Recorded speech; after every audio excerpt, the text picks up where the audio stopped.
వరంగల్, ఖమ్మం, నల్గొండ పట్టభద్రుల ఎమ్మెల్సీ ఉప ఎన్నిక ప్రచారంలో బీఆర్ఎస్ అభ్యర్థి ఏనుగుల రాకేష్ రెడ్డి ప్రచారంలో ముందు వరుసలో ఉన్నారు.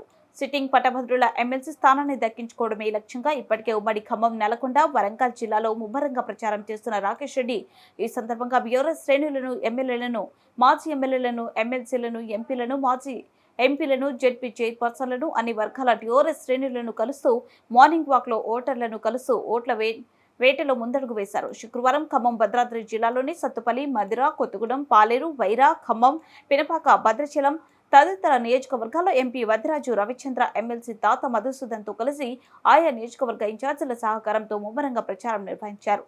శనివారం ఉమ్మడి వరంగల్ జిల్లాలోని వివిధ ప్రాంతాలను కలియ తిరుగుతూ ఎన్నికల ప్రచారాన్ని పరుగులు పెట్టిస్తున్నారు. ప్రధానంగా వరంగల్లోని ఎన్ఆర్ గార్డెన్స్ లో పరకాల మాజీ శాసనసభ్యులు చల్ల ధర్మారెడ్డి అధ్యక్షతన ఏర్పాటు చేసిన పరకాల నియోజకవర్గం గ్రాడ్యుయేట్ సమావేశానికి ముఖ్య అతిథిగా పాల్గొని గ్రాడ్యుయేట్స్ ఎన్నికలను ఉద్దేశించి ప్రసంగించిన Warangal parliament BRS party MP అభ్యర్థి Hanamkonda ZP chairman doctor Marepalli Sudhir Kumar పాల్గొన్నారు. ఈ సందర్భంగా బీఆర్ఎస్ నాయకులు మాట్లాడుతూ రానున్న పట్టభద్రుల ఎన్నికల మన బీఆర్ఎస్ పార్టీ అభ్యర్థి ఏనుగుల రాకేష్ రెడ్డికి మొదటి ప్రాధాన్యత ఓటు వేసి భారీ మెజార్టీతో గెలిపించాలని గ్రాడ్యుయేట్లను కోరారు.